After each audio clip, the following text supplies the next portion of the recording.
Hey girls, I'm Apoorva. I'm so excited to have been invited to be a speaker at Glam Virtual. I've actually been a part of many Glams before as both a speaker and a mentor.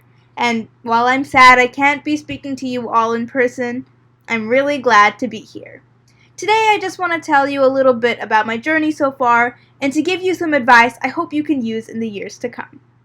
So just a little more about me. I'm 16 and a huge math and art enthusiast, which a lot of people think is a weird combination, but I think that it's my superpower.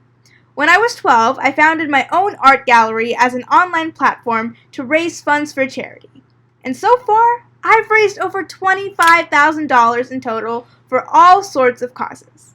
A fun fact about me is that I was actually on a TV show a couple years ago. It was an NBC show called Genius Jr., hosted by Neil Patrick Harris, but you all might be a little too young to know who that is, but if you're interested, you can search it up. Alright, let's get started. For those of you who may not know, STEAM stands for Science, Technology, Engineering, Art, and Math.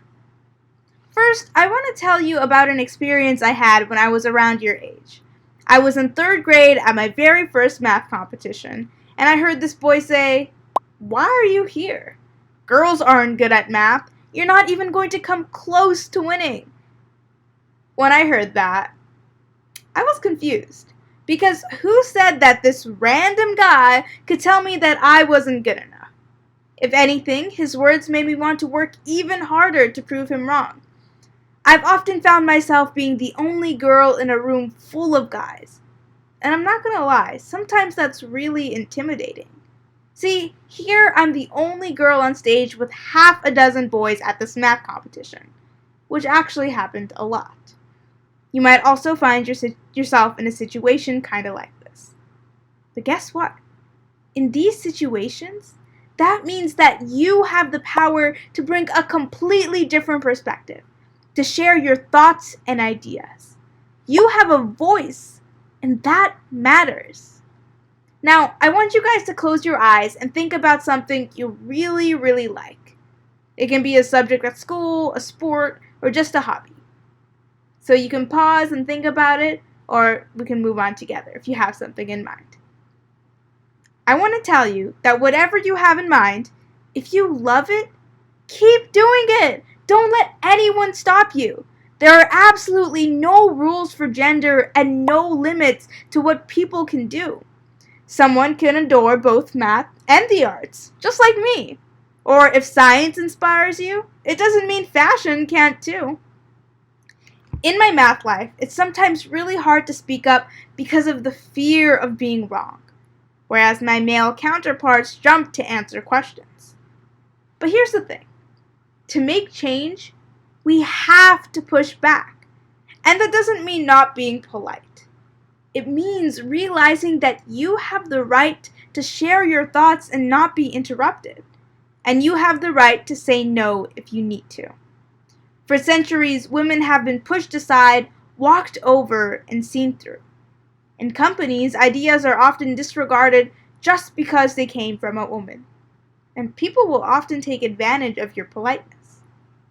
But have you ever heard of someone changing the world by always agreeing with the status quo? No, because change requires someone saying, "This isn't right, and this isn't the world I want for us." So the next time you find yourself nodding to something you don't agree with or putting politeness in front of having a meaningful debate, push back.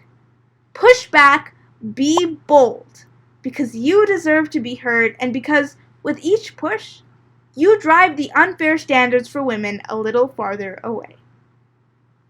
Now, I want to tell you a little bit about my journey with my charity. How many of you guys love art? Drawing, painting? Me too. My specialty is painting people. So let me tell you how my art for charity started. In 4th grade, my classmates and I raised over $500. Enough for 10 goats! Hold up. What do goats have to do with anything? Well, during the year, we all worked together to create all kinds of artwork to sell at the school's family fair. All the money went towards buying goats for impoverished villages to provide the entire village with milk, cheese, and butter. This class project has stuck with me for all these years because it was the first opportunity I had to be part of something greater than my community. So a few years ago, I wanted to once again be part of an effort to help others around the world. Then I realized there was nothing stopping me from doing what I wanted to do, and that all I had to do was get started. So I started working with the organization Save the Children to try and help provide support to underserved children and families in Africa. To launch my fundraiser, I created my art gallery, Apoorva's Art Gallery, as a place where I could sell my paintings to raise money for charity. The first step was creating a website. I spent weekend after weekend creating it, designing page after page. This experience was like nothing I'd ever done before, and I loved every second of it. Anytime you are working on something to make a difference, you have to make sure to keep it going, to keep working to make it better and better. That's the only way it will progress. But you also have to remember to have fun with it, because you always have to love what you're doing. Now, I don't only create art for charity. I also create art to raise awareness, to protest, and to be active in demanding change. Last year, I painted a portrait of George Floyd to raise awareness about the prevalent racial injustice and police brutality in the U.S. It was a call for action, urging everyone to sign petitions, contact officials, to donate, and to demand justice and change. With this portrait, I was able to raise $1,400 for many Black Lives Matter funds and organizations. Additionally, every International Women's Day, I auction a portrait of an inspirational, powerful woman to raise money to support youth education and gender equality. As you can see, I painted Michelle Obama one year, and this year, I auctioned a portrait of the incredible late Justice Ruth Bader Ginsburg, which sold for $860, all of which will be donated to CASA/GAL, an organization that supports children in foster care. I use things I'm passionate about, like art, to create change in the world in whatever way I can. So now, I want you to think about an issue you're passionate about and talk to the people around you about it. Brainstorm ways you could help. For example, if you're passionate about protecting the ocean from trash, you can help by organizing trips to the beach to pick up said trash. This is a little more complicated given the pandemic, but it would be amazing if you thought of small ways you could help and then went out and actually did it. So, in 2017, I remember thinking to myself, what difference can I make? I'm just a kid. I don't have any power or influence. How can I change the world by myself? But today, I know that's wrong. I'm here to tell you that every single one of you, no matter what age, can make a difference.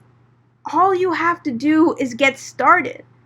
Don't be afraid to take risks, and remember to be bold, stay passionate, and use your powerful voices. So, I challenge all of you girls to use what you've learned here to do your best to make a difference in the world.